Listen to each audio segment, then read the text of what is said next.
Big boss house లో నిఖిల్ ని చూస్తున్న ఫ్యాన్స్ ఎంట్రీ ఎలా అయిపోతున్నాడు అంటూ సోషల్ మీడియాలో పోస్టులు పెడుతున్నారు. ఎందుకంటే ఒకప్పుడు నిఖిల్ ఇలానే కాదు, అసలు ఆ ఫైరే వేరే లెవెల్లో ఉండేది. కానీ హౌస్ లోకి వచ్చినప్పటి నుండి ఎప్పుడు డీలాగా డల్ గా ఏదో కోల్పోయినట్టుగా ఉంటున్నాడు నిఖిల్. అందుకే సోనియా అంత లేసి మాట్లాడినా వింటూ ఉండిపోతున్నాడు. వీటన్నిటికీ కావ్యతో బ్రేకప్ అవ్వడమే రీజన్ అని తాజాగా బయటపడింది. దాదాపు 4 years గా రిలేషన్ లో ఉన్న నిఖిల్ కావ్యాలకు ఇటీవలే బ్రేకప్ చెప్పుకున్నారంట.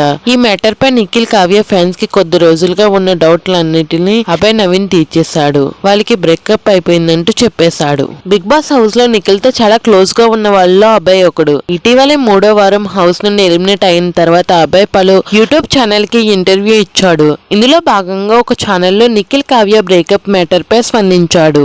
సోనియాతో నిఖిల్ క్లోజ్ గా ఉండడం వల్లే కావ్యతో బ్రేకప్ అయిందా అంటూ అడిగిన ప్రశ్నకి అభయ్ ఇలా సమాధానం ఇచ్చాడు. నిజానికి షోలోకి వచ్చే ముందే బ్రేకప్ అయిందని వాడే చెప్పాడు. నైనిక తన బ్రేకప్ స్టోరీ చెప్పిన తర్వాత నిఖిల్ ఘోరంగా ఏడ్చాడు. నాది 4 years రిలేషన్షిప్ మామ, షోలోకి వచ్చే ముందే బ్రేకప్ అయింది అని చాలా ఏడ్చాడు. బ్రేకప్ విషయం మాకు అప్పుడే తెలిసింది. అందుకే నిఖిల్ బ్రేకప్ కి సోనియాకి ఎలాంటి సంబంధం లేదు, ఎందుకంటే హౌస్ లోకి రాకముందే వాళ్ళకి బ్రేకప్ అయింది అంటూ అభయ్ చెప్పాడు.